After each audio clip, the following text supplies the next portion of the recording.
Hey, everybody. Listen, happy Friday. I'm glad to see some of y'all in the building. I thought I was going to be here talking to myself, but it's all good whether I'm talking to myself or talking to a bunch of y'all. I love it all the same. So happy to see you here. First thing I have to say is happy Veterans Day. Okay, got a lot of veterans in my family. And when you join any branch of the armed services, you know what? All I can say is God bless you. And that could be a whole nother subject in and of itself, because it's very sad how a lot of our veterans, after they come back from doing their tour or serving, they don't get treated right. There are a lot of homeless veterans. A lot of them don't get treated right in the what do you call it? The veteran hospitals and their treatment and care. We got to do better by those who decide to take part of their life, even if they only serve 4 years, right? But any one of them that decide to kind of put their life on the line for all of us, it's like when they come back, we got to do better. A lot of them suffer from what is that, PTSD. It's so many things that go on with them. And I just hope and pray that we learn to do better by our veterans. But if you ever served in any branch of the armed forces, I want to say thank you from the diva.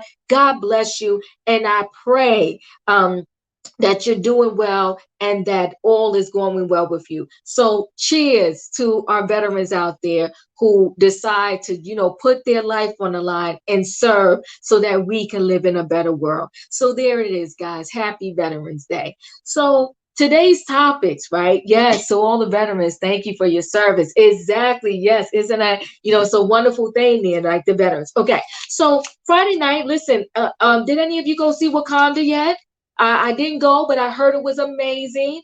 I can't wait to see it. Not sure when I'm going to get a chance to go, but I'm definitely going to support and go see it.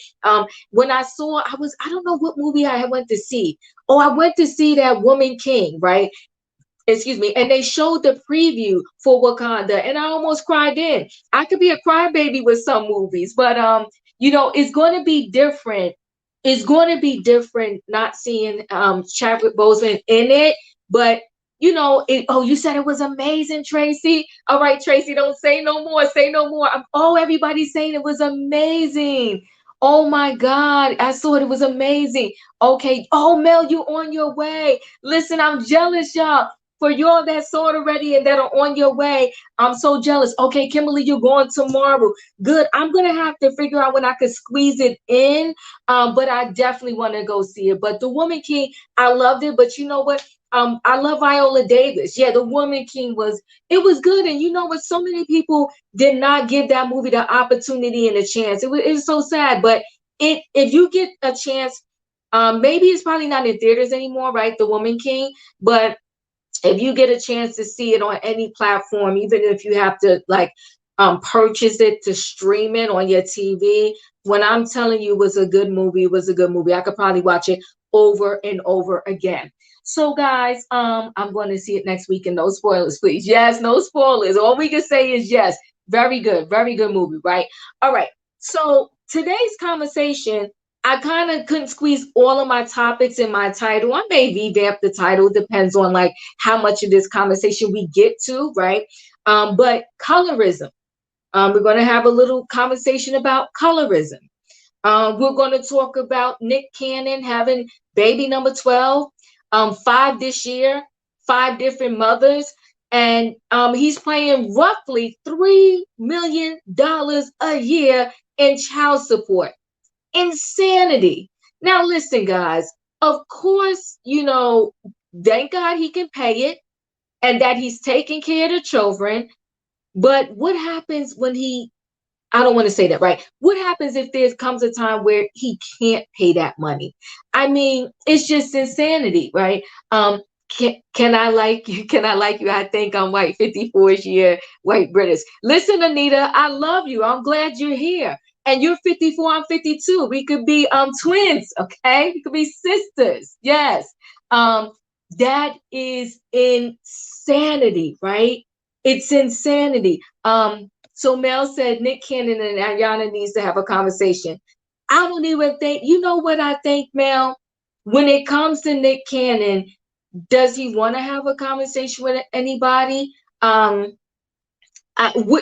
triggered this behavior? Or was it always in him?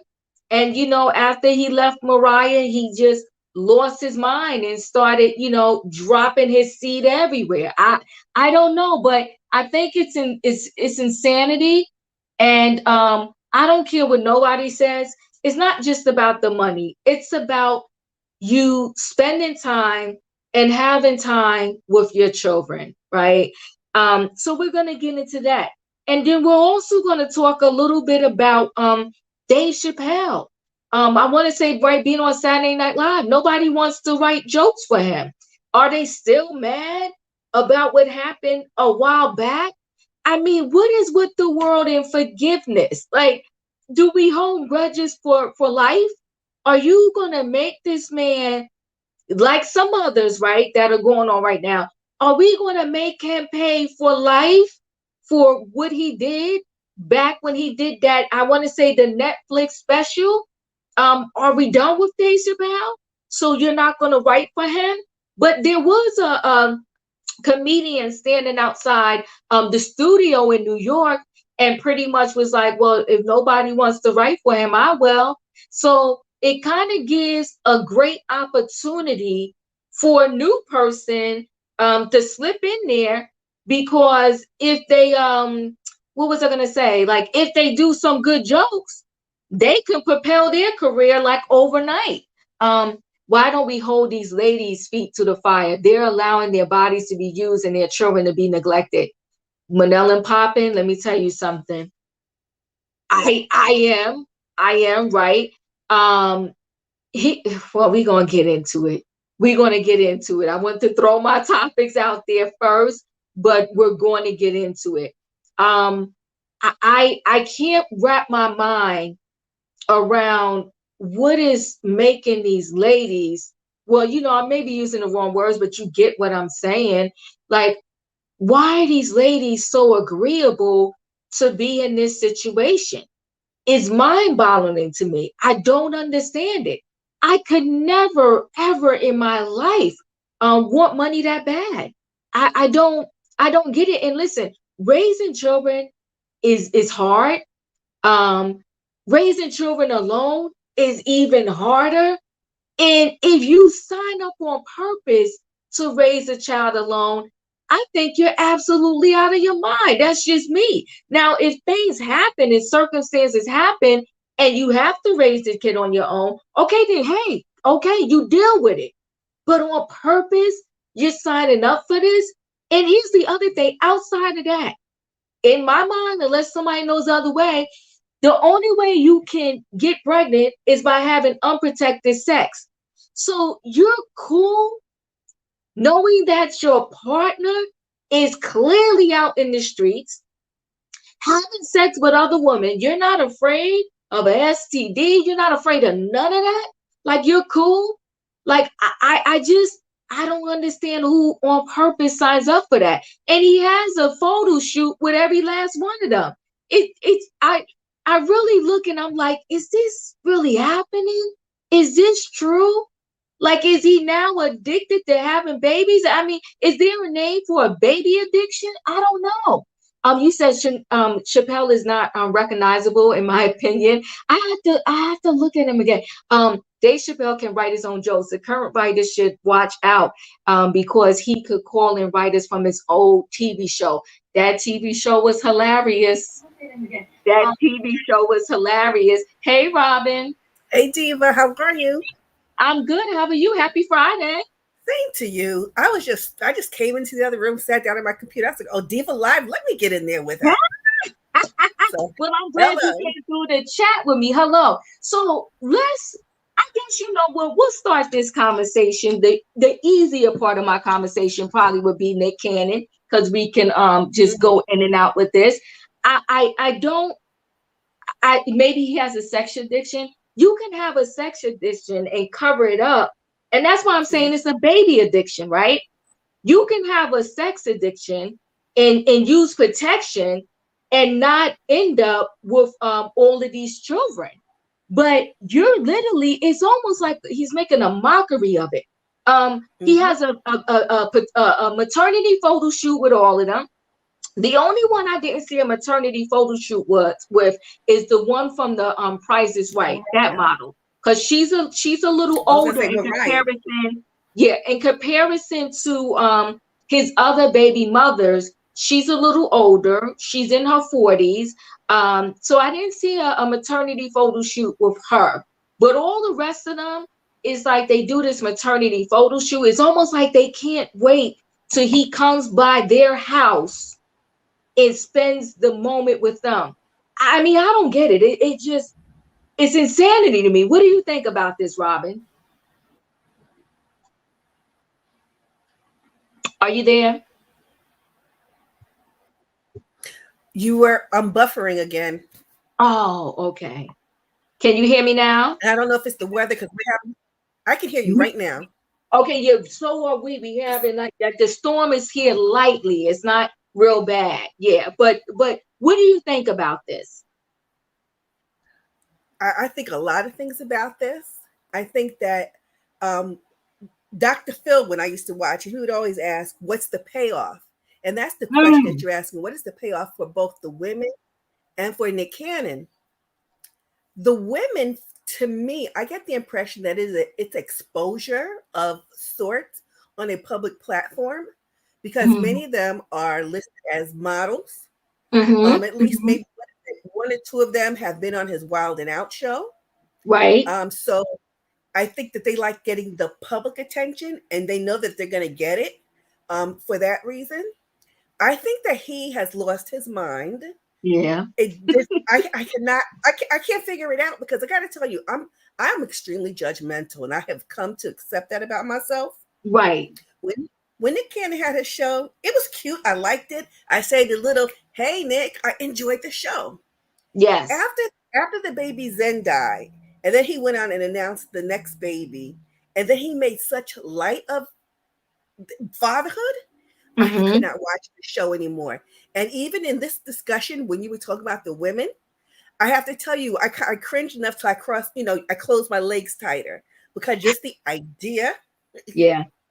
I mean, can you imagine? I mean, imagine you're in a relationship you have a man and you find out that he's been cheating with one other person. Now, he's not calling it cheating, but I'm just saying to know Right. that the person that you've been with has been with one other person is not fun to learn about.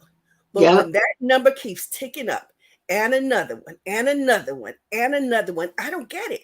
I don't get it. It bothers me.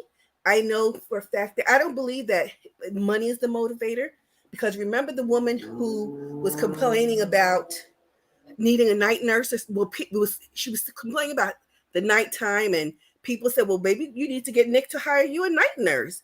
And she was like, because she said she couldn't afford it, and the people couldn't understand it. And so, you know what? I don't think he's throwing money like that. I know that I saw a video somewhere where he bought, the one that has the twins. I think that's the A one that's house. pregnant now, right? Yeah, he bought her a So he house. bought her a house, Mm-hmm. but we haven't seen evidence of much more than that. I think, and I also one question, Nurse Diva.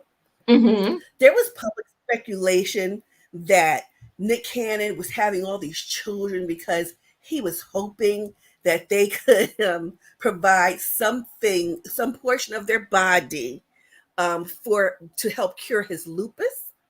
I And think I they were don't know talking that about there bone, bone, is bone marrow a or something cure like for an that. auto.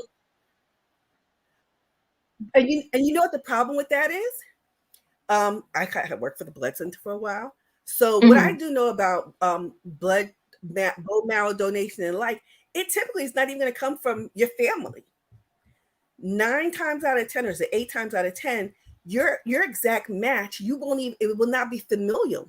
And a lot of people don't know that. Yes, you will have the same blood type, but then Mm-hmm. you subtype and you have all your different antigens and so on that go into making up your blood profile. And so those exact matches are hard to come by. Here's the thing with that, right? At the end of the day, money can get you a lot. it's slipping my mind right now. What mayor? I don't remember if it exactly. I want something is leaning me towards it was a baseball player or the Met. Anyway, this whoever it was, he was a former alcoholic, but he was famous and he had money, and he needed either a heart transplant or something like that. People, when they need a transplant, they're usually on the list for months, and they you only get bumped up the list is when you're like in almost about you're on the brink of death, so to speak.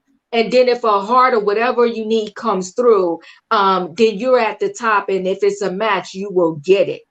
I never forget it was a lot of controversy, and they usually don't give former, addicts of any kind. They And usually don't put them on the top of the list because they feel that they're wasting it with them, for lack of a better word, because of the simple fact that they may go back and do that thing again that they're addicted to, and then it's going to waste the organ, so to speak. But he was an right. addict. He was famous. He had money, and he needed. I'll just say, for speaking purposes, I'm going to say he needed a heart transplant. Hey, Marcella Boo Boo, thanks for being in the chat. And that's everybody. Please hit that like button. So he needed it, and with so much controversy because he got the transplant, and people lost their mind. So I only bring that up to say this: even if it was because he needed some bone marrow or whatever the case may be, he has enough money that they could have searched this world round and round again. If you're spending $3 million a year in child support, surely you could have utilized that same money Mm. to try to find you a match for whatever you needed. Even if, let me tell you something, because he's Nick Cannon, he could have called out to the world and said, listen, I need a bone marrow match or whatever it is he's looking for. Can you please come get tested, consider donating, so forth and so on, so that I can get this. I think that, But you know because, what, Diva? The problem yeah, is he has an autoimmune disease. And autoimmune diseases typically cannot be cured. yeah, I would have to. I'm not I'm going to lie to frozen. you and say I would have to. I don't know exactly what his condition is, but what you said about the reason why he is having children, I heard that from many people before, is so that he can get this, whatever he needs, whether it be bone marrow, whatever, from the kids. But you know what? Here's the thing. Either way is high level shenanigans. And I don't understand for the life of me the mindset of these young ladies that are just signing up for this year after year. And it's like back to back. When you have 5 children in 1 year, it's like, whoa. Hold on one second, Robin. Kai, you're in the building. What would you like to add to this conversation? Hello, everyone. Hi. I think I've heard the whole like his health thing before too. But the more and more you like listen to Nick, I don't know. There's something about the way he talks about it, as like he's trying, like he is doing this evolved, and he like talks about black, he does like the whole Hotep thing, the Black Hebrews and all that kind of stuff. And to me, it's just all a facade to make him feel like a man. Because my thing is like, if you are really about that culture and all that kind of stuff, then all of your mothers would live on the same street. Like there would be like a family system in place. It would not be this person over here, this state, that state, someone popping up pregnant when you just had a son that you had to bury, all that kind of craziness. There's the way he talks, he acts like he does it with forethought, and it's clear that he does not. And he tries to like says that he's doing this evolved thing. And I do think it's dangerous for him because he has his podcasts and shows and all that kind of stuff. And it's dangerous because it's just like, even with his money, I don't even think he makes enough money to actually support all these children adequately, for one. And for two, regardless of how much money he has, he doesn't have the time to be a parent to all these children either. And he's I not agree building with an you. infrastructure with all these women for them to be a village for one another. Like he already said, like they don't talk like that. So to me, what truly is the point of this? Because these are nothing but single family homes now, single parent homes. Would that be considered? I agree with you wholeheartedly. So hold on one second. Tugger, you make a good point here. If this was a woman, she would be called every name in the book. You're speaking truth. Look how they treat Kiki, and you're talking Kiki Wyatt, the R&B singer. Yes, they drag her for filth, but you got to give this to her. Every baby she had was by one of her husbands. Okay, so and all of her children are under the same roof. So you are correct. It's a double standard. It's messy. And Kai, like you said, he's creating a bunch of single family homes. We can't ignore that. And that's something that we're trying to lessen in the world, period, let alone the community. Shan, you're in the building.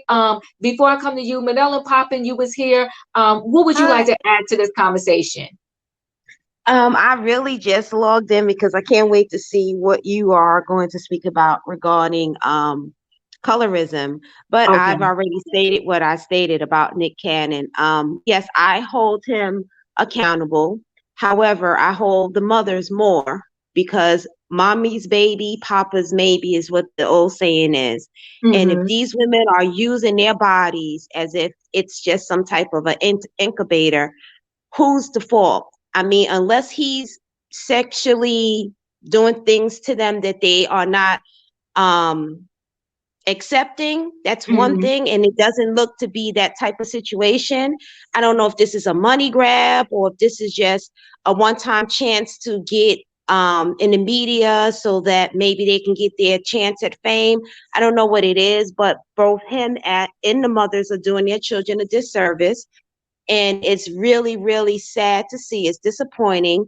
And I feel like if the media stops giving him the attention that he is so grabbing for, as well as the mothers, it may stop, or it will not be announced as it is each and every time he has another child on the way.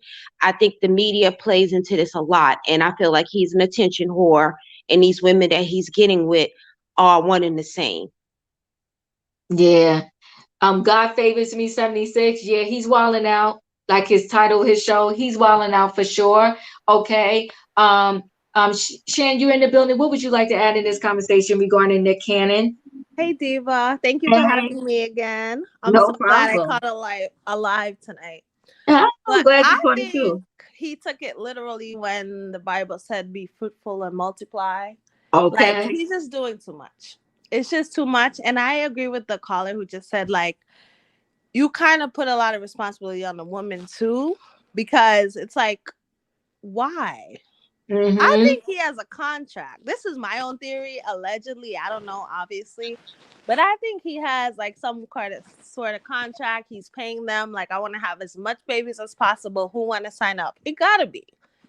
And for them to stoop that low just for money is kind of sad, you know. But Yeah. people are hungry for fame and money, you know. So I feel like he's having this contract with these women like, okay, you're going to have one, you're going to have two, you're going to have number 60, you're going to have 68, and who knows why, but I don't know. It's a mess. And I agree, like social media is like feeding him the attention he wants. And I don't know if he wants to be a polygamist or what. Like, I don't know if he's trying to build his own freaking island. I don't know. It's so crazy to me.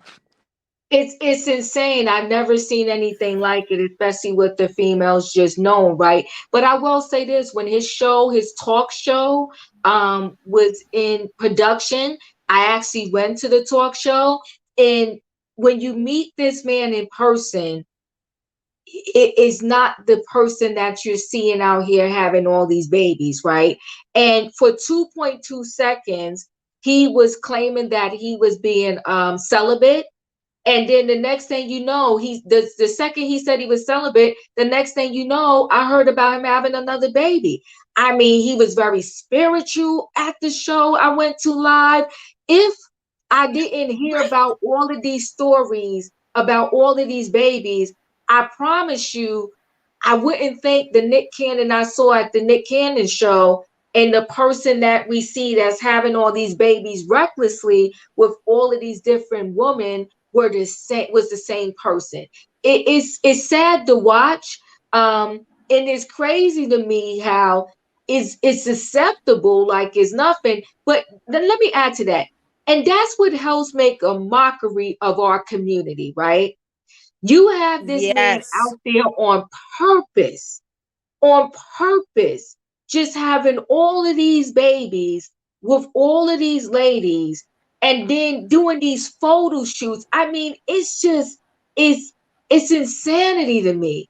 And But I'm I sure would, young boys are looking up. Oh, I'm so sorry to cut you off. no, I'm go, sure no, no, young go ahead, boys Pop. are looking up to him like, oh wow, I could have this baby mama and this baby mama and this one look like this and this other one, and I'm gonna be cool for it. I'm sure there's a little boy in the world somewhere who's not being raised right, looking at this man as goals.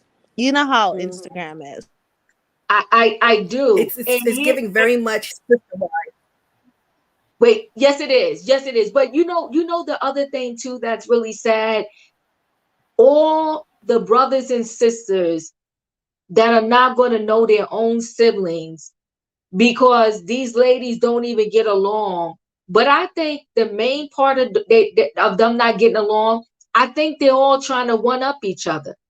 I think the men wanted, because it's the same cycle of ladies. The newest one in the cycle, which was a surprise, is the woman from The Price is Right, right? Her, because she kind of kept it quiet and under the radar, so to speak. And you didn't see a photo shoot with her and Nick and her kind of flaunting this thing. You just all of a sudden it was announced that she had the baby, right? So, but the rest of them is these photo shoots. And okay, if I was one that already had Nick Cannon's baby, all right, I'll take the hit. I had the baby. But I'd be darned if he would have came to me around for round two. No, no, no, I'm good.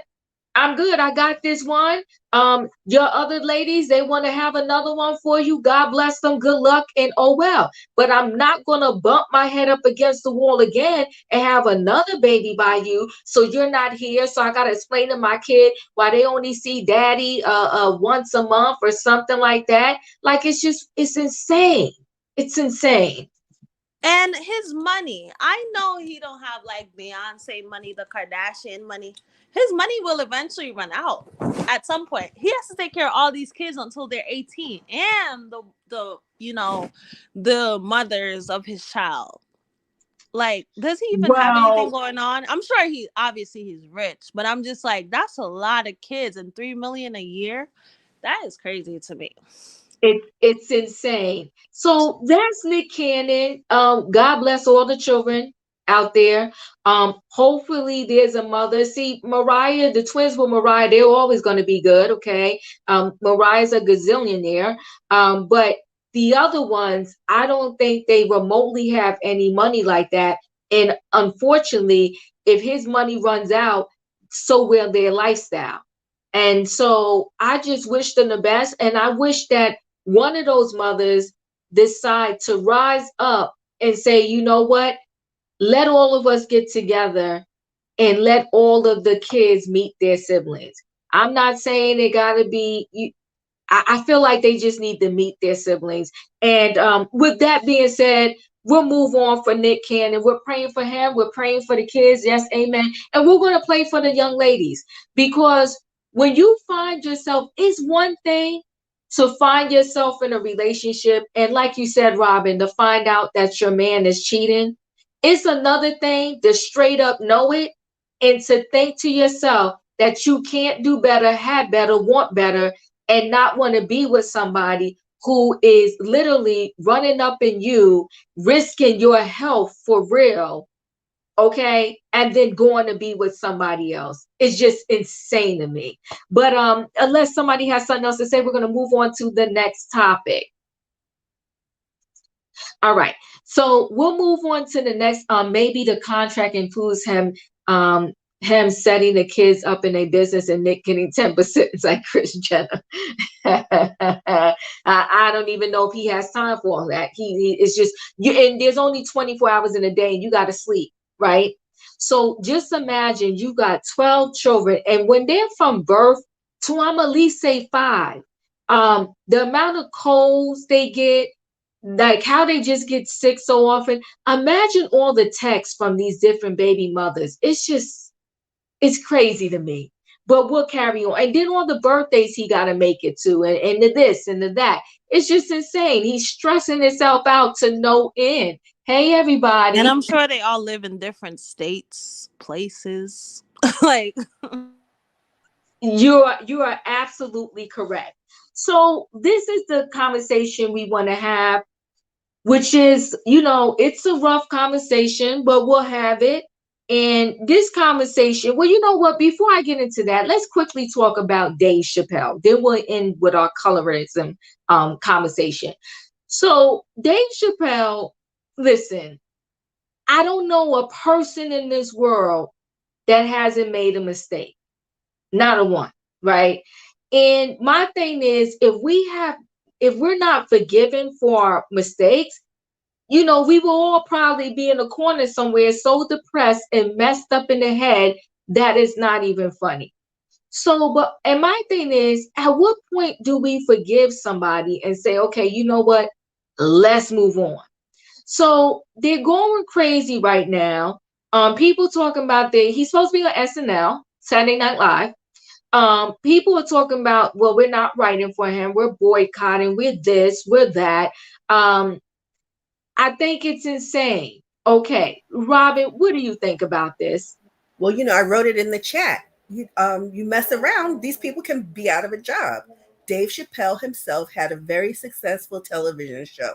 He had writers. Besides having the ability to write himself, he got people. So he could very easily call in his people for this week to write for him. They can blow it out the water and knock people off the block and have new jobs, should they want them. This is true. This is true. Shan, what do you think about the Dave Chappelle thing, if you know anything about it? I don't know anything about it. I'm sorry. I don't know that man. I can't contribute. Sorry to this man. I just don't remember. What happened with him again? That's fine. That's fine, because we'll move on to our next conversation. Kai, anything about Dave Chappelle before I move on? Not a thing. Okay, sounds good. All right. So I let's have one thing to say. Yes. I do one thing. I absolutely will be watching Saturday Night Live this week. I expect it to be funny. I do too, right? Because it's not always funny. Yeah, it's not. I'm going to support, right? I'm definitely going to support. It's just like insane. So we'll see how it goes down. Now, let's get into this colorism conversation. And as I thought about it, excuse me, and I started to like do a little research and look into some things. Like, how do we approach this, right? Because it is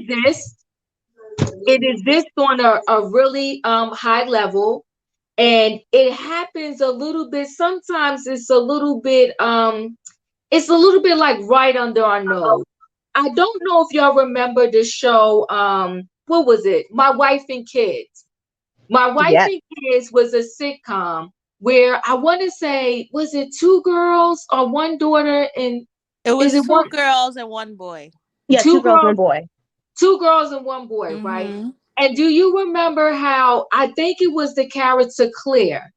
Claire Mhm. initially they swapped her out. Oh. They swapped her out.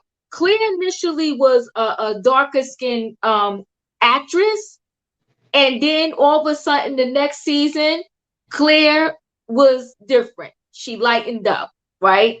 The Fresh Prince of Bel-Air.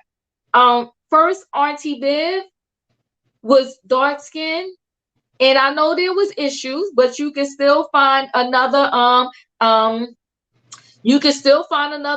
dark skinned actress. But when the first Aunt Viv, there was issues with her and Will Smith. The next thing you know, we saw Aunt Viv, and Viv lightened up. Okay, Aunt Viv lightened up. I don't know if any of y'all. I actually saw this when it was on Broadway, In the Heights, and actually, Yes. the guy who wrote that, it's an amazing story. But anyway, In the Heights, when they did the actual movie, they got a lot of backlash. Surprisingly, because people felt there wasn't enough dark skinned Afro Latinas in the movie, right? There's a lot of So white people in it.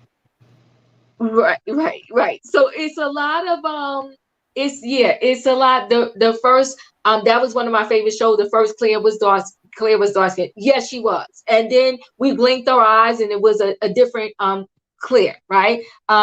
You so we're in I've done some research on this, fascinating. And guess which country Mhm. purchases the most skin bleaching cream than any other in the world? Is Nigeria. Ain't that something? It is. It is, but we're going to get into that, right? Because And did I'm Sammy trying to Sosa think buy up like, all the rest? huh? I didn't hear you. Okay, so in the I Heights said, got a little, and did Sammy Sosa buy up all the rest? yeah. So in the Heights got a lot of heat about that. And then you can go on to, I mean, this is across the board, right? Yeah. You can go into the R&B singers, and you may think that XYZ person has an amazing voice. Why did they never rise to the top like some others? Fantasia has a really nice voice. Jennifer Hudson, really nice voice. So, you know, and I guess we got to say like, what is going on? And also, in addition to that, are we conditioned to think that if our skin is lighter, we will go further? Just look at the Michael Jackson situation. Although Michael Jackson claims that he had a condition that lightened his skin, um, okay, I'll just leave it there. So, Robin or Kai, I'll come to you first. What do Mhm. you have to say about this situation? I think, well, not I think, colorism is a real issue. It happens in communities of color everywhere. It is a $1 billion, bleaching is a $1 billion industry in Mm, Southeast Asia, in East Asia, and Africa, and the West Indies. It is a real thing. And I think this is where, most of us, I believe, are Black. I think in Black America, we are a little bit more removed from what are the real consequences of colorism here, even though we're not that far along. Where I know, like, my grandmother's like born in the 1940s. We still have people born in the 40s and 50s and 60s and who come out and said that their parents told them you're light skinned, so marry someone else who's light, or marry someone who's white, or go ahead and do white passing, or and even more so with like even I believe what Beyonce's father, what's his name? Michael? Matthew. He even Matthew. said he's from Alabama and his family told him to marry a light skinned person and he only approached Tina Knowles because he thought she was a white woman. Mm, So to me, I think in America, we might be a bit more removed from the fact that colorism impacts who the chances of us marrying, who we're able to marry. It can affect you in school, at your job. Like in Africa, it's a big deal because it for a lot of, and I'm going to say women because I'm a woman, so that's how I can speak to it. It affects your marriage prospects and also your job. There's a documentary called, I already tell everyone while I'm running the YouTube streets, my mom's Jamaican. There's a documentary called Cake Soap, and it's a journalist. She comes to Jamaica and she talks to people. There are literally men and women talking about how they bleach their skin to help them get a job at the bank. like those are real things that are still happening to this day, and it might not be the same way in America, but there are still effects of it. And I think sometimes in our community we talk about it almost like a white person talking about racism, and I think maybe it's because we don't want to necessarily have to really look at it and take any responsibility that we have for enacting it or overlooking it and trying to rectify the situation. mm. Okay, thank you for that. Manel and Poppin, what do you want to add to this conversation? I feel like, you know, Black people are the first to scream out racism, but I feel like actually we cannot hold anybody accountable until we clean our own houses. And I say for Black women that are of a deeper melanin, our biggest, I would say, it's hard to say, but it's actual factual. Our biggest enemy are Black males. I don't know what it is with Black men and dark-skinned Black women, but it seems as if the further they can get away from Black women with a phenotype of a certain, I mean, not a Kelly Rowland, if their phenotype is a little bit more Western, then they are a little bit more acceptable. But I feel like if Black men held us to a different standard, we as a people would be a whole lot stronger and we will be able to teach the next generation about self-love. Bleaching is the across the board. We all bleach. Americans, West Indians, Jamaicans, Africans, what have you. They all, because we are all fighting for that Western appeal that we're never going to get. Um, Again, I just feel like Black men, especially the ones that in the industry, be it entertainment or sports, as soon as they get on, their first thing is they get the whitest woman that they can find. And their biggest standpoint is, oh, when I was in college, those were the only women that was there. You're a liar, because 9 times out of 10, Black women are going, but women across the board go to college more than men, and definitely Black women. So you're not going to act as if you went to some Ivy League college and you didn't see Michelle Obama's. So we're not going to do that. Stop acting as if, you know, your prospects was so low. You got away from home. You got away from the women that you knew, the women that raised you, the women that you dated, and you thought that, oh, now that I've made a certain stature in life, my achievement is this trophy of either a white woman or someone that can pass. Black people have to clean house first before we can put any type of demands on any other race, culture, or ethnicity. We have to fix home. And that's all I have to say. Okay, thank you for your comments. I truly appreciate it. So, Shan, what would you like to add to this conversation? I agree with Melanin, I think, who was talking. Uh-huh. Um, there's definitely a lot of colorism. We see it every day, especially we see it on TV, we see it on Instagram. We see the privilege that, you know, certain people have. And as a dark skinned woman, I definitely see it, you know. Mm-hmm. But I have, like, some people will say, okay, I have Euro features supposedly, but then I have dark skinned friends who have like bigger noses and bigger lips and different things, and we get different treatment when we go, you know, out, you know. Um, but I feel like society promotes, you know what society promotes. You know, the Instagram baddies. They're all light skinned for the most part, with the BBL, with long hair and this, right? So I don't know. I think it is an issue. It does exist. And I agree with everyone who just spoke. Yeah, it's an issue, and I think the issue is kind of deep rooted, right?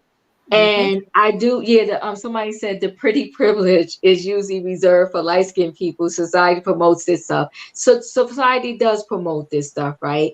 And it's kind of sad, but it also, you know, now I could be honest with you and say this, that you know, now with all of these streaming services, you do have the opportunity to kind of skip a lot of commercials and ads and stuff like that.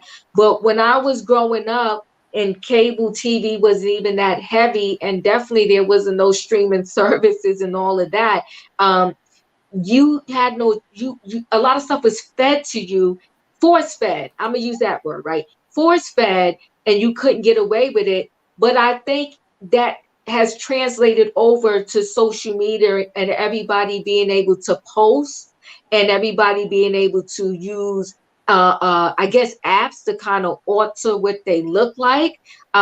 So what I used to see on magazines when I stood, you know, in the supermarket and stuff like that, I think this generation is kind of overwhelmed with it on social media. And just like people used to complain that the models on the magazines were airbrushed, this, that, and the other, now people have apps where they can airbrush themselves before they just put up a picture on social media.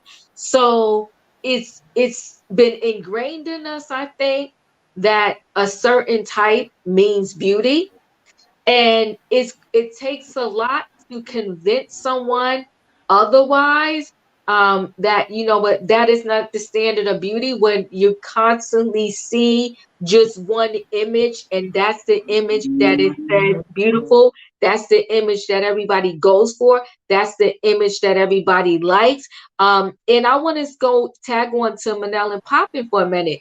A lot of times, like, again, when I was growing up, and unfortunately, sometimes our own men, they want to throw at us, well, you perm your hair, you wear these weaves, you do all of that because you don't love yourself.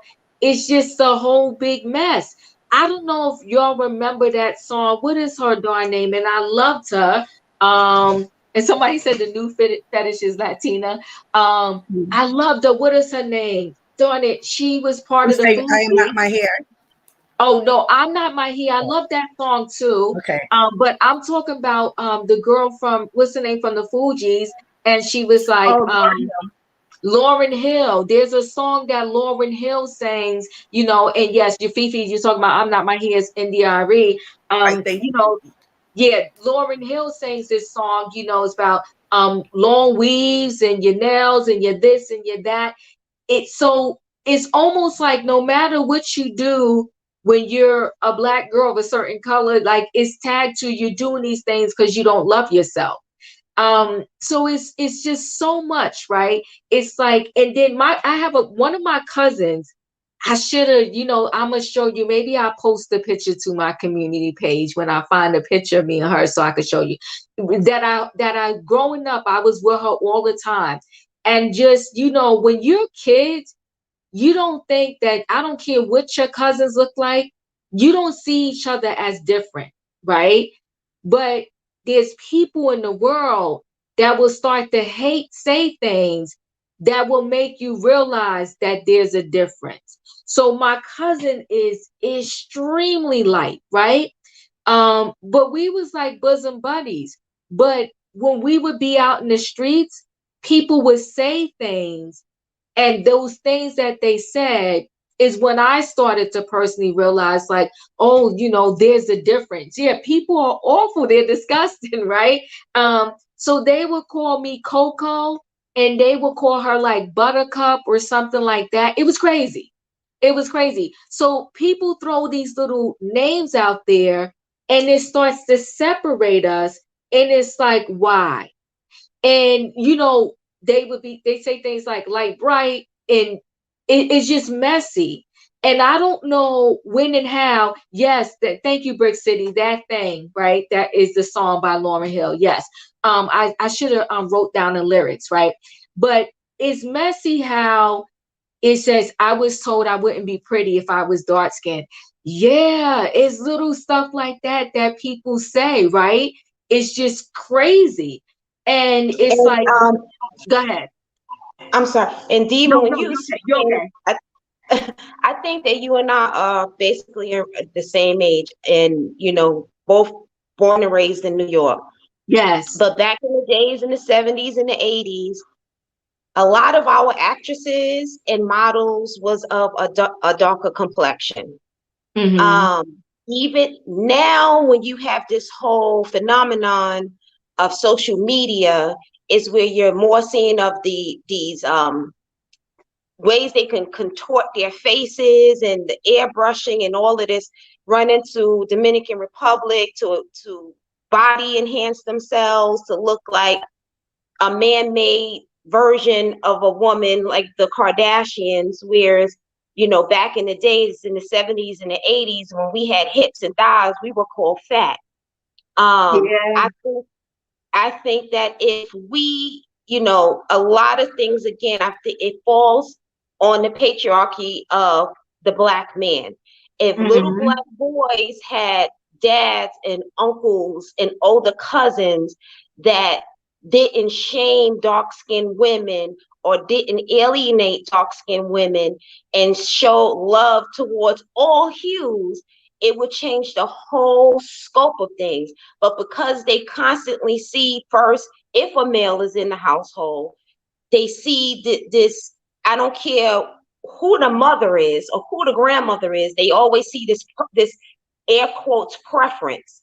And it's like, Yeah. if we have to change the scope of it. It has to Mm-hmm. change somehow. And again, I feel like, you know, we went from black is beautiful, the whole pride of the 60s. I wasn't born in the 60s, but you know, the 60s they had the pride, the 70s it carried over, the 80s we had the R&B with Patrice Rushen and all of these other beautiful women, and then all of a sudden you get man-made people like the Kardashians, and you know, all of a sudden it's this, you know, black will never be okay. But if you have a tan and you have large hips and big thighs and enhanced lips, but you have the enhanced lips but don't have the enhanced nose, then you're acceptable. It has to stop, and it has to become more human like. We have to clean house. We We have to do clean have to house. clean house. Yeah.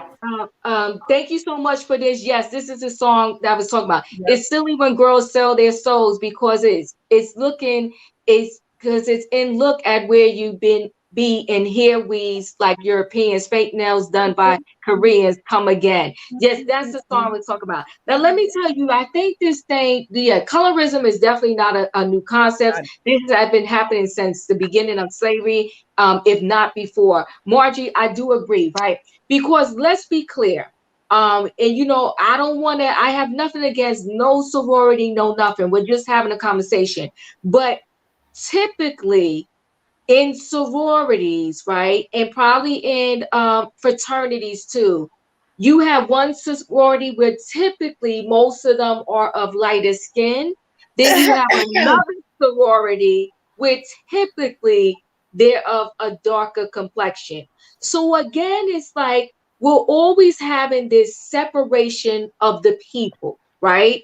And it's just crazy to me how no matter what, we all want to come together, but it's so hard because we have so many layers of things to heal before we can even come together within our own community. Kai, did you want to say Yeah, I something did. before I continue? Go ahead. Um, I was gonna. Well, I'm sorry. This is Robin. I really want to bring up the issue that you did, and I was Uh-huh. trying to figure out how to introduce it. Because going back many years, they did what was called a brown paper bag test, Mm. and if you could not pass the brown paper bag test, por ejemplo, if you were not at least the shade of that bag or lighter, you could not be in my sorority that you did not name. It was just like that. The dark girls went Mm-hmm. to the red and white. Um, Yep. but you know what, colorism, it does emanate from slavery. But then when we look at today, we have issues in the workplace. Either it's because of race, because you can fail up if you're white, but you have Mm-hmm. to be better when you're black. I Mm-hmm. remember many years ago on the Roland Martin had the show on TV1, and he told the story of his aunt who passed. And she passed so hard and she was so committed to it that, and this is mother sister, that when the woman died, they didn't hear about it until after the funeral because she was concerned that her black family would Will show up show up. and blow her cover. mhm. Mm. Mm. There's two good movies on Netflix that deal with people that are passing that I know of that I've seen. When the names come in my head, I will tell it to you. Kai, what did you want to say? Well, I guess I'll add on to what Robin said because you brought up like I have a well, I'm 25. I have one of my childhood friends. Her mom, so she's not her mom was also in a sorority, and her mom said she was lucky that she got in because she barely passed the bag test. Mm. So I find it also strange when people want to act like this is so far removed because it literally is not. And also when people want to be like, because remember, I think you were on Gabor's channel, like we shouldn't divide ourselves and da da da, which I know we shouldn't, but there is something that's happening that does change people's realities, and it should be addressed. And so for me, I think of like I brought this because again, I run the YouTube street, so I brought this example of how there was a study shown that even outside with our community, outside in the world, if a light skinned black woman and a dark skinned black woman are up for the same crime, the dark skinned black woman gets more time than even her lighter skinned black woman counterpart. same community, but like those things actually do matter, and there are actual consequences for that. When we even talk about the sororities are important because they are allowed for you to build community and network. I have so many. I didn't go. I went to a PWI, and I at my school there was no sororities, but sororities help you network to get a good job, help you network to get into a good grad school. So those things really do hold weight in people's lives. So that's why I feel like we should address it and not trying to act like it's also not just about love. Yes, the men thing is important because I grew up and like watching how the boys are on. I am lucky that I am 25 and don't care about social media enough. Because sad to say, if I had lesser self confidence, I don't know where I would be if I was on TikTok watching the little black boys jumping and dancing around, talking about they'll pick the white girl versus the black girl, or the light skinned black girl versus the dark skinned black girl. Those are things that are happening that your children are watching and that they take in and affects them. So again, like it is real. And I also think about within our community, this is brought up because of a show that we're all watching, most of us. And I always reflect it in the sense of like, it's important because what happens when those people get in trouble, when they do something we don't like? Do we treat them differently based on how they look? And in psychology, it's proven that we do. You know, they do the whole children's study and they do it with adults as well, where they'll show like 100 different faces of all different ethnicities and shades. And usually the attractive people, quote unquote, were always either white or light, and they always got lesser sentences. Oh, And this was just 100%. and this was just 100%, that's hypothetical. real. And it was a study that they did with children and adults. So Right, when I say 100%. Wait, this has let me yeah. just read this really quick, Kai. Brick City. Yes. So I brought this, I kind of slid this subject in lightly because there's never any group or any set of people where the information pertains to all. So I know a lot of people in sororities and fraternities, and yes, no, so nothing but always pertains to all. So you saying that I'm an AKA and pledged at FDU. The paper bag was more common in the South. In Teaneck, New Jersey, my line sisters was no colorists. Didn't deal with colorism. And yes, but you know, and yes, thank you, Leslie, and everyone else. The movie I'm talking about is called Passing. It's an excellent movie. The Jazzman's Blues that also deals with a family that passes. So it's a real thing. And people did it a long time ago because obviously if you wasn't black during that time period, you got treated better and differently. So if there were people that were able to pass, they would pass, right? So yes, this thing has been around for a long time, and I don't know how we can begin to change it, how we can begin to turn this thing around, how we can begin to say, like, you know what, we're more than the color of our skin, right? We all bleed red, people, when these conversations come up, but it's still an issue within the world and definitely within our communities. So let me get to some new people that just entered the building, and welcome. Thank you so much. Leah, I hope I'm pronouncing your name correctly. You're in the building. What would you like to add to this conversation? Well, first, I'd like to say that being Black, we didn't start that colorism thing. If you look at history in general, not just Black America, not African American, just history in general. Look at Asia. You got your geisha girls that wear pasty white makeup because they don't like their yellow skin. If you look at the history of the hierarchies and the monarchs, they had the matriarchs, excuse me, they had the whiter your skin was, the richer and higher class you seemed to be. The darker your skin was, you were considered to be lowlier, poorer, not as well liked. So this was something that started with Black America. And, I'd like to say to the young lady that said something about our Black men, I agree with you to a certain degree. However, we as Black women, we are the mothers of those Black men. We are the sisters. We are the aunts. And if we as the women in their lives don't give them something to look forward to strive for, they're going to pick the pretty thing in the glass case. That's all they're going to do. And I agree with you 100%. And that's where the disconnect is coming from me, because the majority of the men, of the Black men, not all, but the majority, in my opinion, my experience, have been raised in single parent households with Black mothers and the aunties Absolutely. and the grandma and the sisters. So I don't understand the disconnect of the apparent hatred of the Black woman of a darker hue. I don't have any male children. I don't get it. I don't understand it. And I agree with you 100%. It falls on the mother. I understand, because you are the nurturer.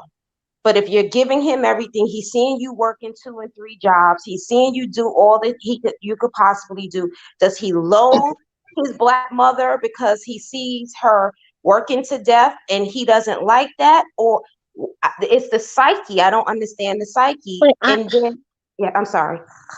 Well, because I'm a little lost, because I feel like you're putting the onus on a woman when I'm like, where's the father? The father doesn't have to be the mother to still be a father. And also, representation does matter. So if you grow up and you see a whole bunch of successful Black men, not with women who look like your mother, who have to be a certain complexion if they're Black, or biracial, or not Black at all, I can see that happening. So I don't really know how that in turn reflects on motherhood when I'm just kind of like, where's the dad? Because if I don't work hard, then we have nothing. So I think that should more so put you in a position to honor your mother. And even more so, I've seen again, this is not from directly, but you see the basketball players and all that kind of stuff. They'll love their mother, buy them a whole house, but make sure that they will never date a dark-skinned Black woman at the same time. So I'm not going to also say that a lot of those men who never want to date a dark-skinned Black woman or have a heart, or if you're, light-skinned, like you have to be exceptionally beautiful, whatever, to choose you, because it's still a lot of those men have their mothers around them, have their sisters around them. So let me just add this to the conversation. Then I'm gonna get to some new people that's in the building.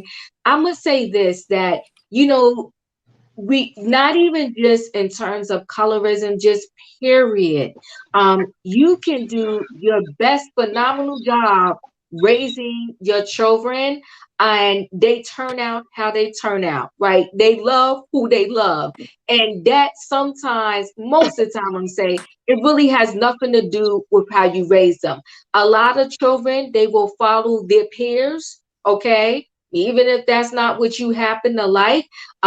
Some of it is a mixture of, the neighborhood you grew up in. I grew up in, and I've been playing and loving these people my whole life. I still love my mother, but this is what I grew up around. This is who I went to school with, and I love who I love. Others, like next time I do these conversations, I'm gonna make sure I download some videos. There was this, I want to say it was a football player or a basketball player.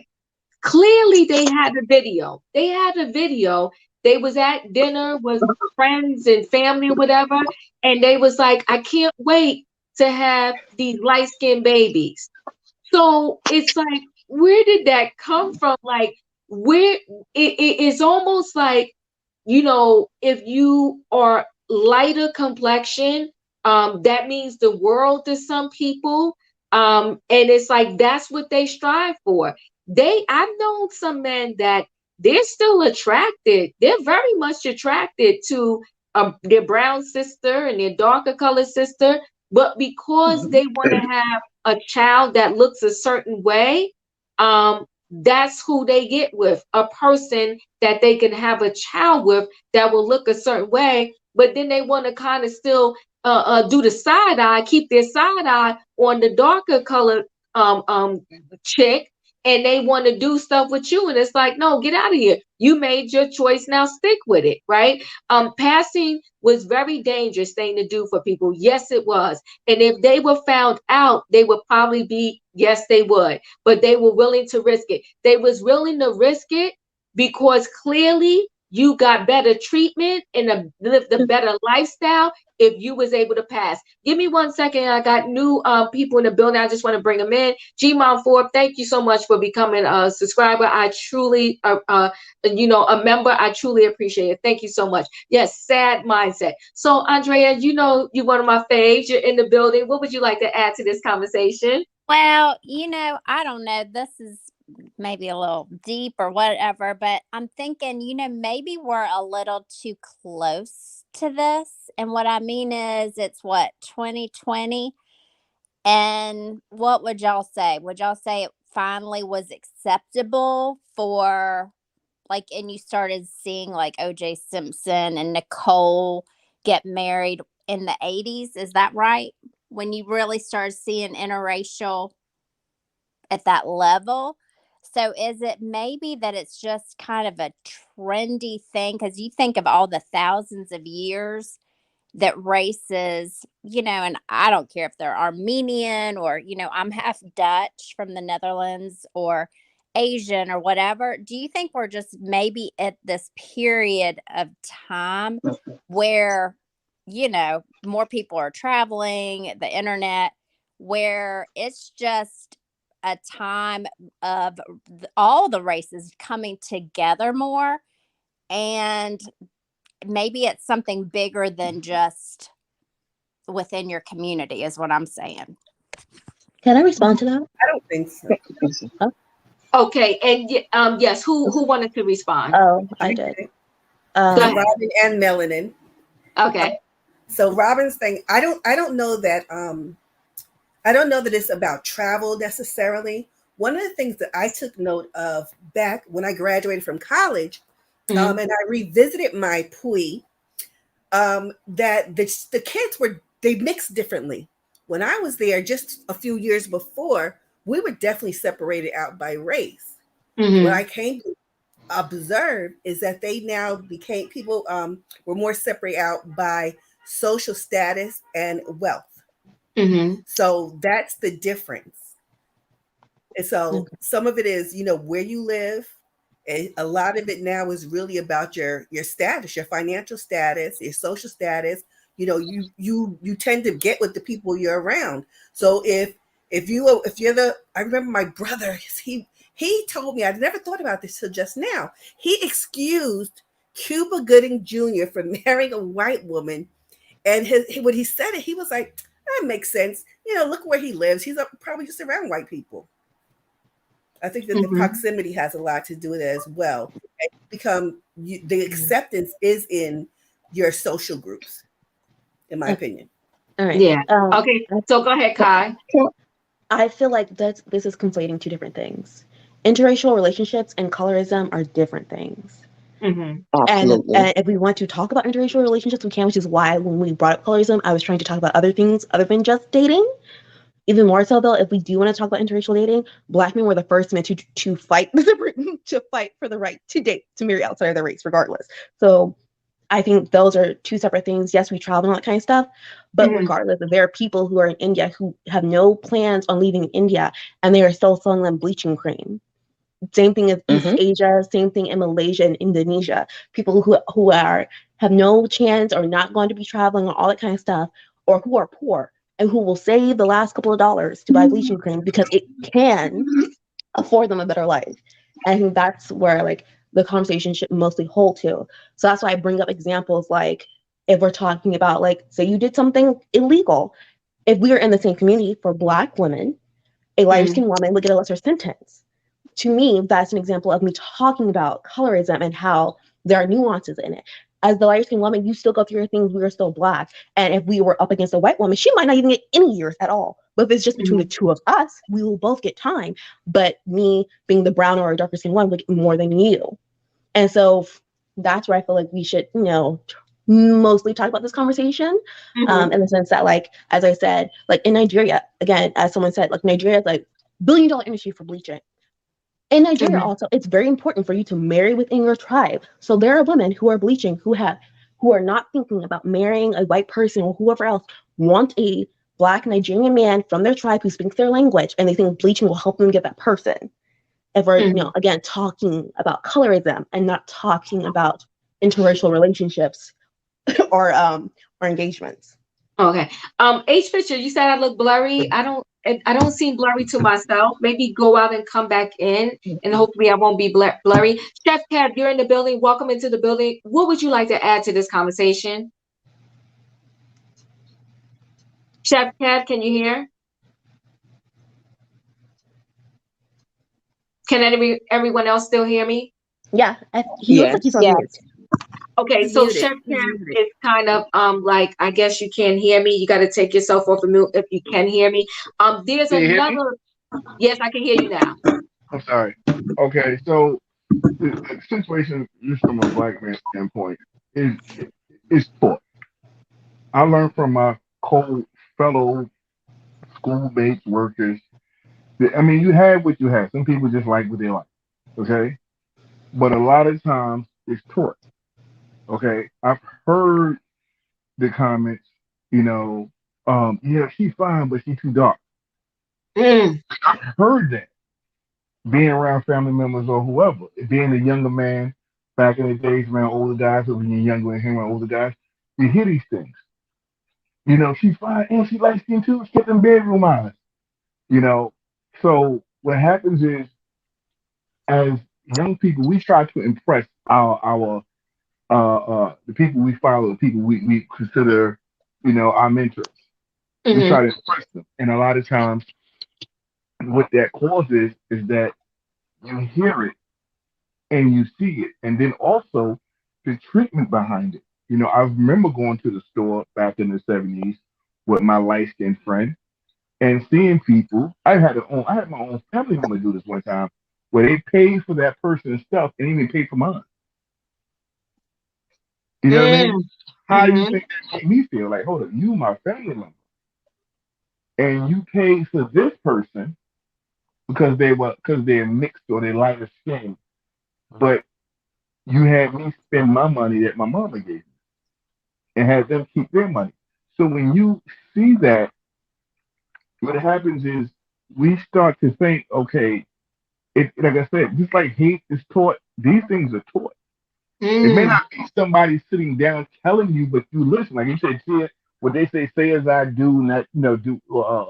I mean, do what I say, but not as I do. But we watch, we see that. So we mm-hmm, see the mm-hmm, uncles, we see the uncles, the cousins, the fathers go after the light skinned women, and mm-hmm, so it's something that I made it a point to let my daughter know she was beautiful no matter what, because she's mm-hmm, dark skinned and her mother's light skinned. mm-hmm, And then she asked the question, well, mom, well, why did you go after mommy? Because she's light skinned. So I had to have that conversation. It wasn't about her skin tone, it was about the person, mm-hmm, and so you want people to see this, and as I say, these conversations are not had or not taught. I don't remember having this conversation with my family. You know what I mean? I just overheard people saying these things, and this is what happens. And then you see the guy rush to open the door for the light skinned woman before the brown skinned woman. You know what I mean? It And solidifies everything that I said. Thank you. mm-hmm, and so you see these things, and so as we see it, it's just what we start to learn. Now, as far as interracial is another level, interracial relationships, the only issue I have, if you love somebody, you love them. That's on you, right? mm-hmm, But I seem to find we're the only race. And I know white guys who like Spanish women, who like Asian women, who like black women. And they say, I like black women, I like Asian women. I like the same thing with the women, white women who like Asian men, black men, Hispanic men, or whatever. We're the only race that says, I like white women because black women are, then it's a negative comment. Or I like white men because black men are, you know what I mean? We hate on ourselves. You rarely find someone to say, oh, I fell in love with this person. We just connected. Oh, I date white guys because black men are yada yada yada yada yada. You see what I'm saying? Oh, I mm-hmm, date black women because black women are yeah. Why do you have to bring down? And I don't understand it because we all, especially when you're brown skin, you come from a black parent. mm-hmm, You come from a black parent. So, like I said, at the end of the day, it's brainwashed, it's conditioning, and it's we see it on television. You look at, I mean, think about the TV shows we watched growing up. The Cosby Show, all those women were light skinned. Mm-hmm. You watch. I think Different World had one dark skinned sister, Mm-hmm. maybe two dark, and that was because Debbie Allen requested dark skinned people on the show. He had to Mm-hmm. request it. You know what I mean? And so and had to fight for it. But this is what is put out there. We saw growing up Cicely Tyson. But every time you saw her, she was playing a slave. You know what I mean? Mm-hmm. And Mm-hmm. so this is what we saw. This is what we were used to. And like I said, those images are in your head, and you start to think that, and not only does it affect the men or the person who's dark skinned, it affects the light skin. I remember a light skinned woman tell me, she says, well, um, I know I'm the prettiest woman you ever dated because I'm the lightest woman you ever dated. I really? But that's the condition that we're raised up into believing. So Mm-hmm. the only way to me to counterbalance that is to have that conversation with your niece and your nephew, with your daughter and your son, your grandkids, and say, okay, why do you think such and such is better? You know what I mean? Mm-hmm. Give me a reason. Why do you think such and such is better? Mm-hmm. Ask that question. You know, and that's something a lot of times it's something you heard someone say. I heard a guy told me his father told him marry a light skinned woman or a black skinned woman because dark skinned women are trouble. Mm. Mm. Mm. Mm-hmm. You No, I'm know what I mean? listening to you. I'm listening to you. So and I'm like, I asked him, I said, how come you always date? I said, you always date, light skinned women or black, or white women. And he told me, he said, my dad, and the crazy part was his mom was dark skinned. His sister's dark skinned. His dad told me, he said, dark skinned women are trouble. So get you a Mm. white one or get you a light skinned one. So if you a kid and this is what your dad is teaching you, and you wonder why people are like that. You sit there and you come on, we all seen it. You go somewhere, you stand there, you have that one friend that's fair complexion. They come into the club and they either fighting off women and men, almost like you look like a monkey. You know what I mean? And Mm-hmm. that's just Mm-hmm. a true story. And that's just a true story. And if anybody, speaking of Netflix, it was a series on there talking about light skin, dark skin. And the dark skinned women who were married to white men said the white men never asked them to straighten their hair, never asked for a hair weave. This is what black men want. Because Preach. the image that was put in front of us to say this is pretty. Uh-huh. You know what I'm saying? Nappy. Mm-hmm. Remember, we used to always get people. Remember, nappy is a negative connotation. Mm-hmm. So growing up, you couldn't be nappy head. You couldn't be peasy head. That peasy head boy. Boy, Mm-hmm. you had peasy head. And you hear that. So now you're thinking, okay, I'm ugly. The little sly Mm-hmm. fry jokes they run on you. You know what I mean? Boy, you have to say you black enough as it is. You hear these things. So now you can't change your complexion, Right. so you change the situation. Mm. It's like this, we all have kids. What do we want? Better for our kids than we want for ourselves. So if I'm a Mm-hmm. black man, and I know Mm. if I'm a black man or a black woman, and I got ridiculed by my own family, made jokes of because of my dark skin. Why would I bring another dark skinned child into this world? Well, you saying a mouthful right now. You He saying a preaching the mouthful word. right now. Yes, and Manila popping out, connecting with what you're saying now. Okay, you saying a mouthful. Go ahead, Chef Kev. Continue what you were So saying. that's how we're conditioned. So it's like, okay, I know that I was called black and ugly and nappy head and this, that, and the third. So why would I turn around and bring another child in here so I could have my mother who called me nappy head call my child nappy head? You know what I mean? And a lot of Mm-hmm. times we think, and then when you come, I remember my cousin, this real beautiful, beautiful, beautiful sister. And she was like, man, Cash was shaking his hand, giving him props. Oh, yo, he got one. Oh my God, he got one. You thought he won a lotto. And that woman gave him hell. That's his personal business because that's just who she was. But, it sat there and you look at it and this is what happened. You know what I mean? Mm-hmm. This is what happened. I remember, he ain't going for it. I remember in the 90s, we used to party out at nighttime to catch a cab. We used to hide behind cars that had a light skinned woman or a light skinned dude wave the cab down. Then we jump from behind the cab and jump in the car. Mm. This is real. You know what I'm saying? This is real. So, I remember the black cop pulling us over, and the dude that was with us, that mixed dude that was with us, didn't get searched. We all got searched. He didn't get. I said, he said he didn't search me. Why? Mm. So this is what happens, and it's sad to say, but we're our own worst enemy. So we can sit here and you can say, well, this is what we have to do, but we have to change the situation. Whatever caused it, slavery, this, that, and the third, whatever caused the thinking, we have to. It's already been done. We have to go past that. And I think that conversation needs to be had with the youth. You have to look at your dark skinned child and your dark skinned son and daughter and say you're beautiful no matter what. Mm-hmm. I just saw a video not too long ago.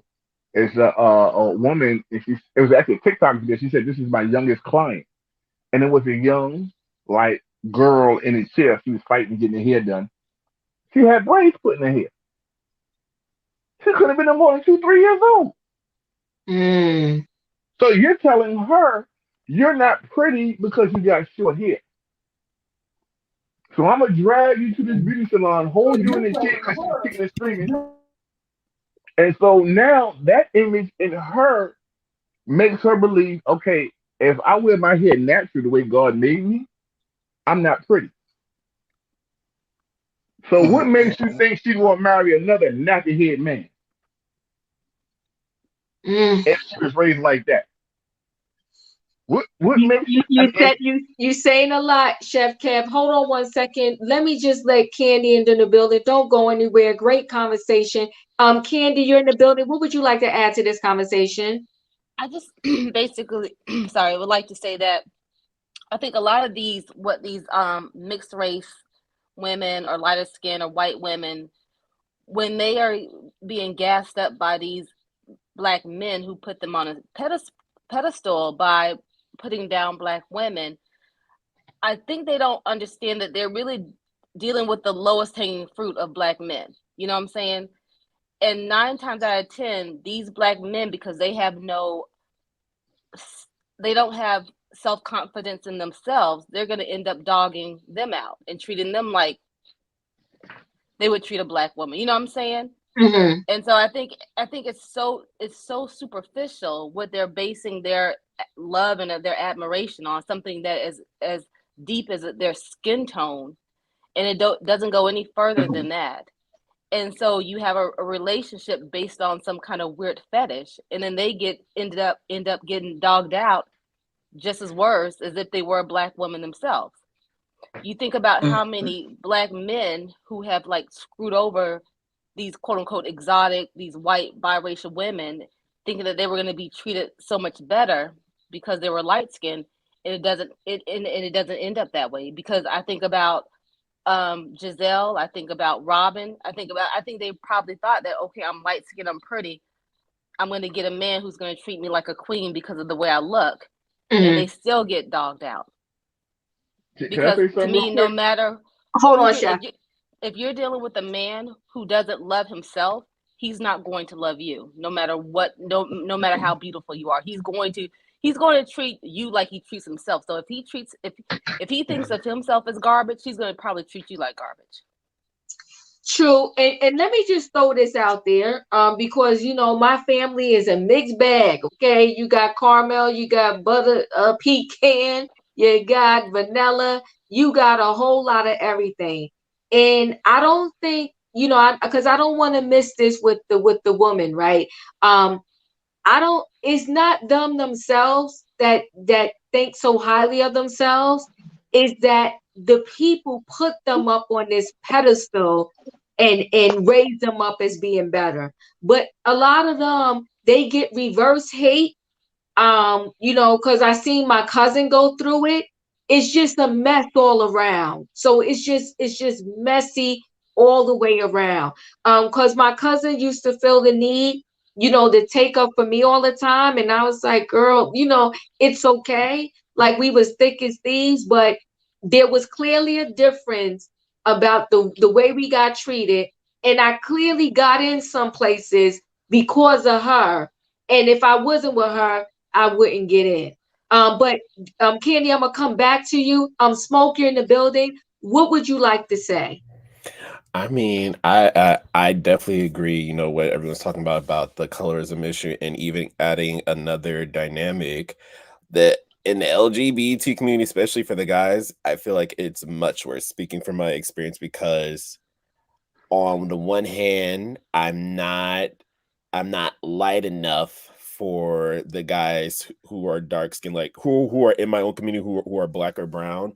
But Mm-hmm. then on the other side, it's almost like I'm fetishized by the Anglo-Saxons, we'll call them, the white Europeans. They'll be like, oh, like it's just fascinating with so much stuff. Like I was dealing with this one guy who just like every single time that we would kind of just connect, it's always about like the black and white. And I'm like, why does it have to even be this way? But then when I go to the guys who look just like me, no one wants to really commit in a way where it's like, oh, like dating or being serious. So it's like, you're damned if you do and damned you don't, either which way. And like instead of finding someone who actually appreciates you for you, you kind of just wonder, well, maybe it would be different if I was just a little bit lighter, or I changed this feature. And then I've gone through that within myself, and I had to realize, like, whoever's gonna love and accept me is just gonna do that. I can't worry about making myself appear a way that's desirable to someone else. I have to find myself desirable for someone else to do that. But this like colorism issue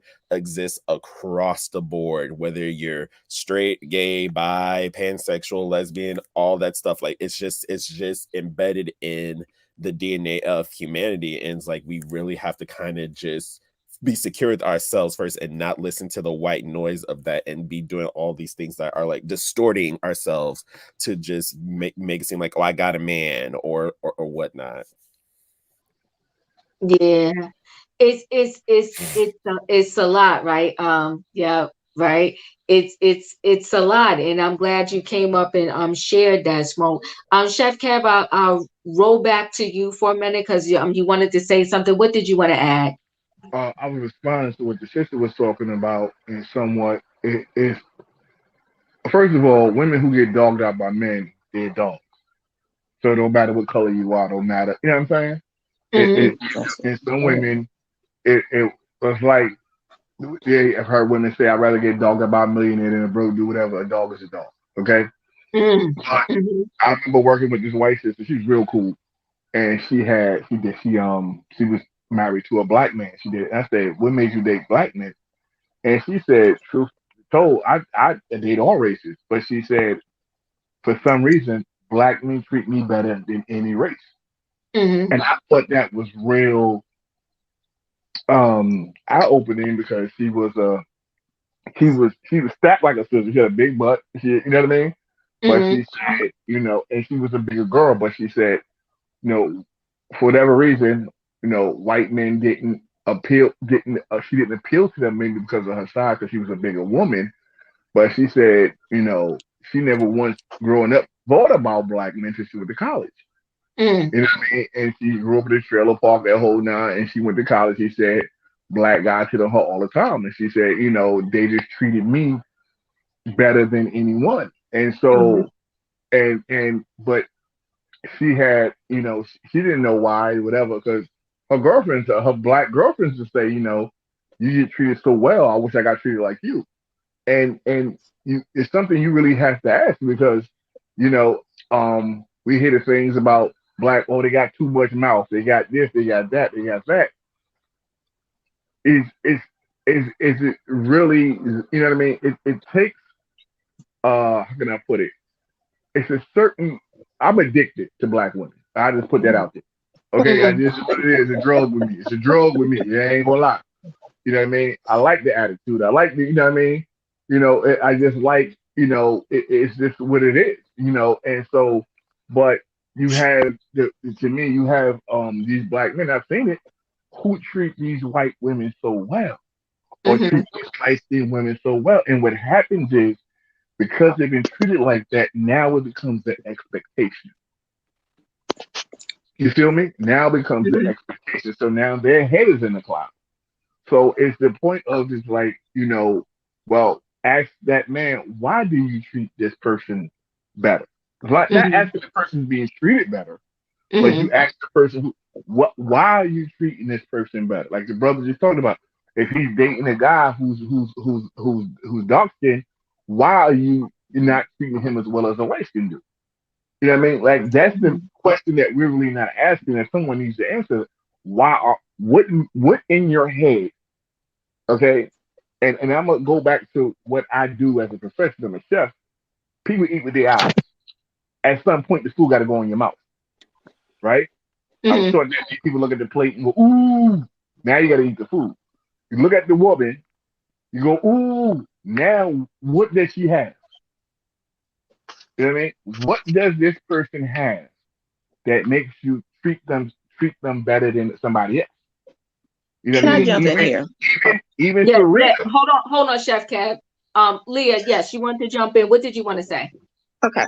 First off, when it comes to talking about how well you're treated, a lot of it is what you will put up with.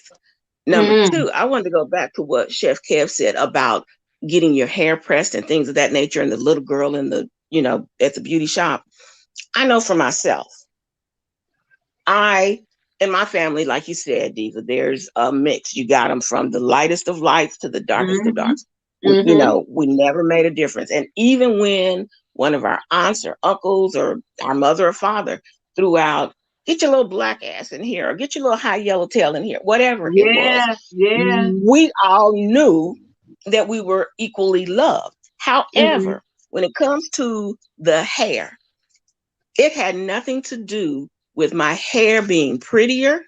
It had to do with my hair being able to be combed because it Mm-hmm. was long, it was thick, and it was nappy. My Mm-hmm. mother used to say, your hair's so nappy, it's tight as Dick's hat band. I didn't want to sit there for 2 hours while she combed it out and my head was hurting. I loved Mm-hmm. getting my hair pressed because it was easier to comb. And Mm-hmm. same with my girls. My youngest baby got her hair permed when she was 4 because I wasn't gonna put that on her, and I wasn't gonna sit for 2 hours and listen to her cry. It had nothing to do with her hair being pure pretty or not. And as a 30-year-old woman, she is now wearing her own natural hair down her back. But Mm-hmm. I didn't have the patience to do it. I wasn't gonna sit and watch my baby cry. And it was just that simple. It was easier, Mm-hmm. you know. And I just wasn't going to put her through that. And again, I wasn't going to sit there for 2 or 3 hours and listen to her cry. Mm-hmm. So when you talk about the hair, make sure you know the reason why. Now, I don't care about, because even after I got grown, I always wore short afro. I Mm-hmm. said as a little girl, sitting in front of that stove, getting my hair pressed, if I ever get old enough, I'm going to cut my hair off. And all my adult life, I wore an afro. Mm-hmm. In high school, my senior picture was with me and a short afro. Had nothing to do with looking a certain way or my hair being pretty. My hair never looked better than it did in a short afro. And we talking more than 40 years ago. I'm talking about in the 70s when I was wearing my hair in a short afro. So it had nothing to do with, attracting somebody because I had what was called good hair.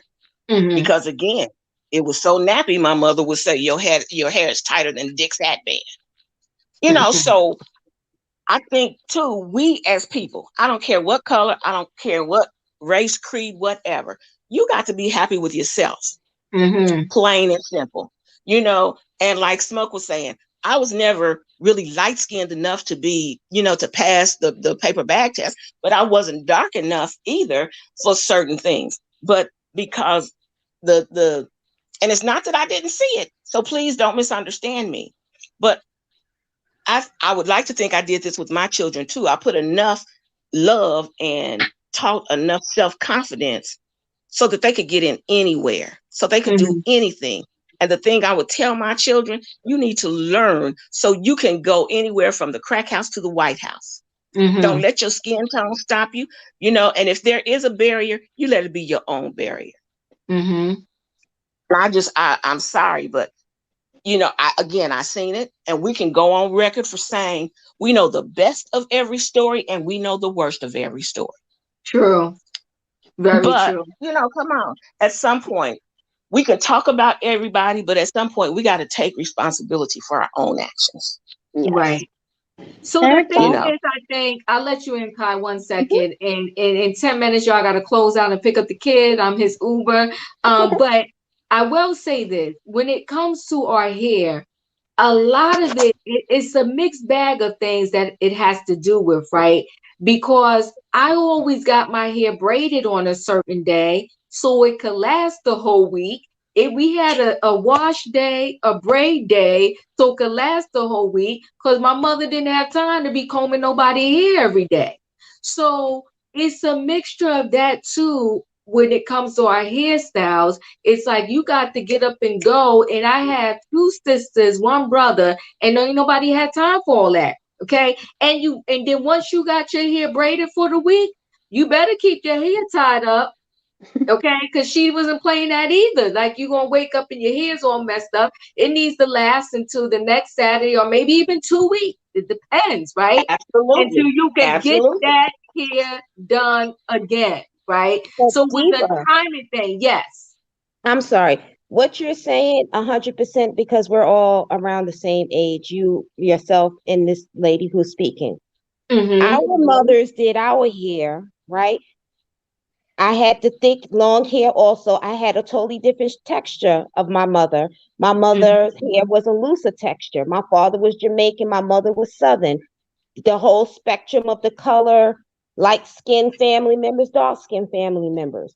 But when we were children, our mothers would do our hair, sit down on that Sunday or that Saturday. It was a wash day. Um, when you got a certain age, it was a press. You did get it pressed out. And but before that, or even during that, after it was pressed out, your hair was put into a protective style so you wouldn't touch your hair. You didn't have the option. Now, for little girls who had short hair, here's the caveat. What this man right here is speaking about. Little girls back in our day who had short hair, all they had was short hair, and you had to live with it and deal with it. Nowadays, what I think he's saying and what I've actually experienced is these mothers don't want their daughters to have the short hair. I don't know because they've had it or if that's their experience. So they put weaves and braids in their hair from a very young age. And it gives these girls, in my opinion, a complex to not like their hair because they have braids and weaves from 2 or 3 years old. They don't have an option. Yes, mommy may not want to do your hair because it takes too much time and you may be tender-headed like I was, and it's a painful course for everyone. But it's a different time from when we did our parents did our hair. You got your hair done and you didn't touch it for a week or 2 unless it was picture day. And now, when you just go to the beauty parlor on the regular with your mother, like you have a job at 2 and 3 years old, and you braids. That's what Well, I think he's you know saying. what it is, Manila. I think that they're adding hair to the braids, right? Yeah, Where when yeah. we was growing up, we didn't There was add no hair to such our thing. braids. You It had was short our hair, and that hair. was it. Yeah, it was your hair and that was it. So they added hair to the braids. But I will be honest too with me because I just, some people they just natural. They just know how to do their hair. My girlfriend is like that, right? With me, I always was in the salon once my mother stopped braiding my hair, and I got to a point where I didn't ask. I had to beg her. I begged for a perm, like begged her. And finally, when I did get the perm, I had no like I just didn't know how to do my hair, and I lived in the beauty salon. I never forget that. So, but we can go through a whole nother path just talking just about hair alone. And I want to say this, guys. I hate to cut this conversation short because it's a great conversation to have, and maybe one day we'll have a part 2 because there's so many avenues and spin-offs that we can have to this thing, right? And it just can go across the gamut, so to speak. But I hope and I always pray that one day, somewhere, somehow, we as a community, we get it together and we begin to love each other. Within our own community, we have this color thing. You light, I'm dark, you black, you this, you that. And then if we can get over that, it's some other thing that we have to get over. It's like 10 things that we need to get over and figure out before we can come together as one. It's just so messy. And we have zero. I'm gonna say zero. And if it's above zero, it's in the single digits. We have little trust in each other. The way that we do each other's in the Exactly. workplace is horrific. Okay. And I don't care if the workplace is Target or corporate America. We do each other dirty. It's terrible. Absolutely. It's sad. Amen. Yes, go ahead. No, I said amen. I Yeah, agree right, across the right. board. It's just across the board. And there's other communities. Like I had the opportunity to just work with a mixed bag, and they will tell each other what bank to go to get the highest percentage. Mm-hmm. They will tell Mm-hmm. each Absolutely. other before they come in that job. No, you better ask them for, and I'm making up a number, guys. You better ask them for $15 because the last person got this. Yep. They give out all the information.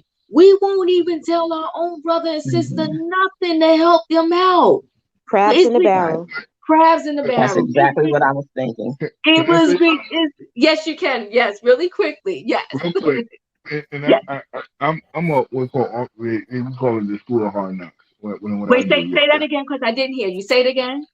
and what I do, we call it the school of hard knocks. And when you're a chef, and then we call that the school of the hard knocks, working in the kitchen.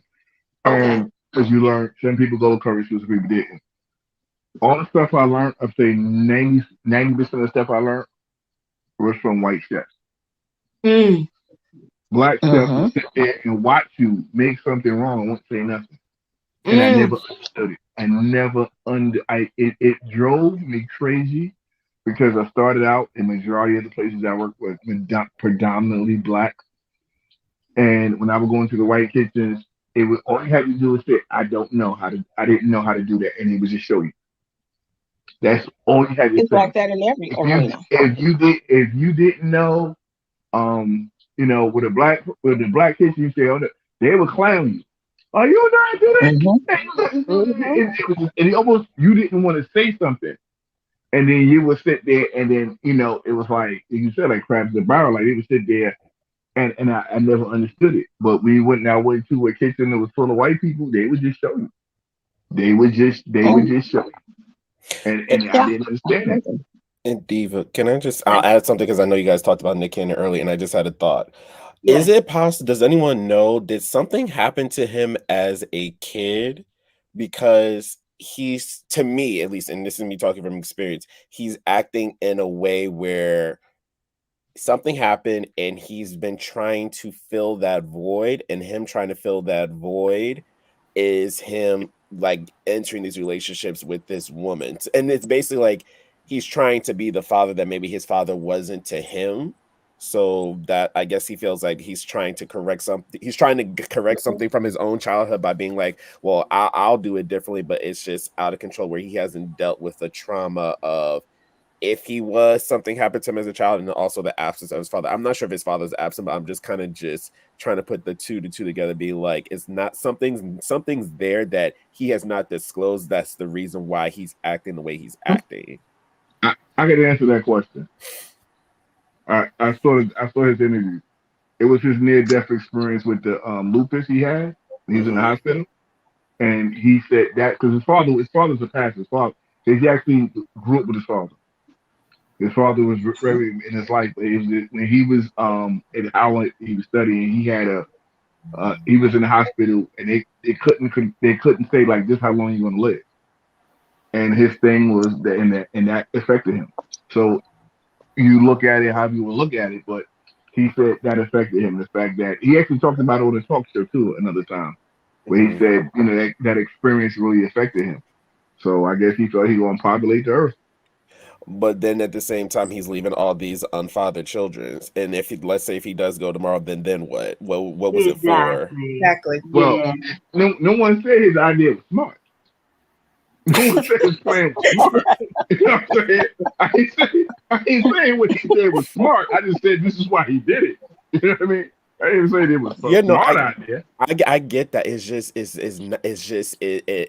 It breaks my heart because there's nothing worse for a child for you to have a father but feel fatherless. And Oh. that's what I feel like he's going to be putting these kids through, and it's like that is going to cause so much irreparable damage where they're going to try to fill that void with other things and other people that will lead them down a disastrous route. And I don't think he's thinking far enough behind his own need to be the Adam to the Eve of the world. Come So- on now. You know what, Smoke? Wait, hold on one second. You know what, Smoke? You said something there that struck a chord in me, right?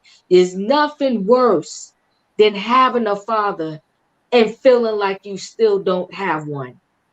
I mean, God, that right there is a whole word in and of itself. Listen, guys, I love this conversation.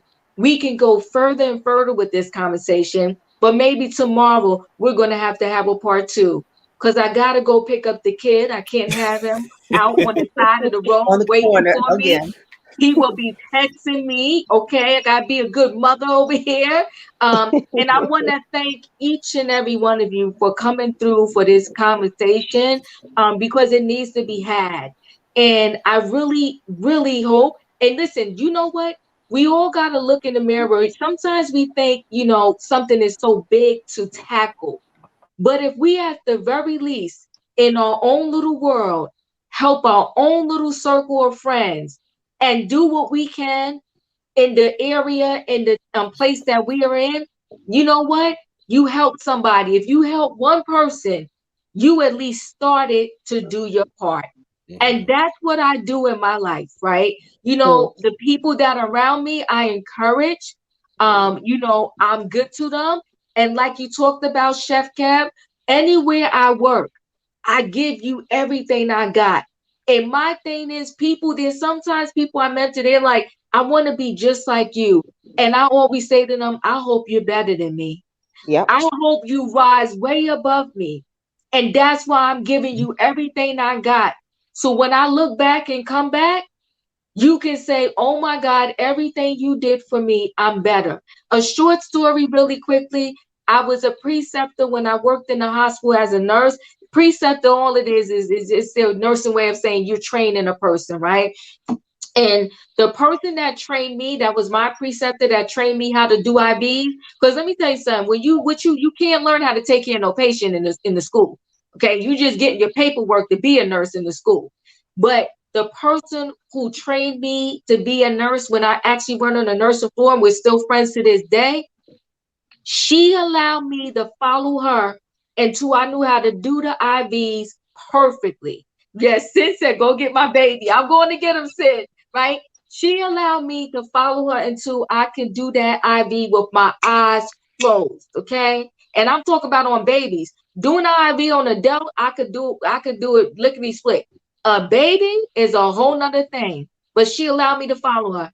And I promise you, every person I trained, I told them I will not leave you until you know how to do an IV.